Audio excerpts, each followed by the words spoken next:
Io penso che venerdì siano già passati un sacco di giorni per commentare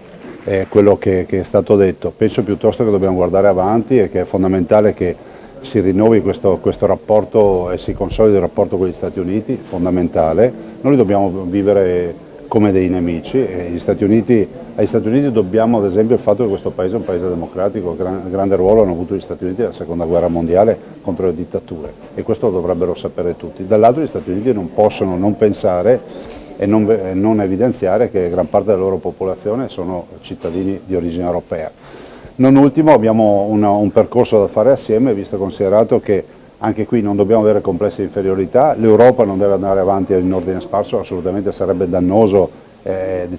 cadere nel dividi et impera e quindi compatti, ma dall'altro non avere complessi di inferiorità e avere anche certezza del fatto che siamo il mercato più grande del mondo con 450 milioni di abitanti e la vedo improbabile che gli Stati Uniti possano pensare di vivere senza avere rapporti buoni con questo mercato. Cerchiamo anche di capire che se gli Stati Uniti si defilano da questo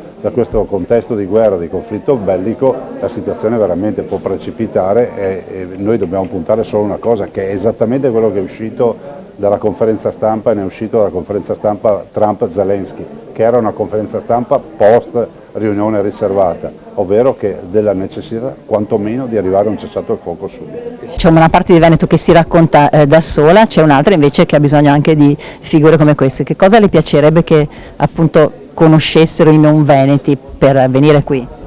Ma io penso che noi abbiamo tutti gli elementi per comunicare che siamo una terra baciata dalla fortuna, siamo una terra che comunque riesce a dare un prodotto turistico che a 360 gradi si va dai patrimoni dell'umanità, siamo la prima regione d'Italia per patrimonio dell'umanità e l'Italia è il primo paese al mondo, il secondo è la Cina. Ma ricordiamo anche che questo è il territorio dell'eccellenza, non è un caso che in queste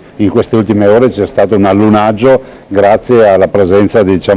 una impresa veneta anche in questo allunaggio. E poi molto altro ancora, qui si va dall'aerospazio al food, all'high tech, al tessile, al mobile, insomma tutto quello che viene in mente in Veneto si produce con 600.000 partite IVA. La famiglia di Trentini ha lanciato questo digiuno diciamo un po' a staffetta. Siamo interessati anche presso la Farnesina, sappiamo che stanno seguendo la vicenda, penso che sia una vicenda delicatissima anche sul fronte dei rapporti con quel paese, però ci fermiamo qui, penso che tutti noi siamo in apprensione per questo nostro concittadino, è fondamentale essere sul pezzo. Dalla Farnesina ci arrivano notizie che comunque con l'ambasciatore in loco, con la diplomazia stanno lavorando e poi mi fermo qui perché questa non è un'attività nostra.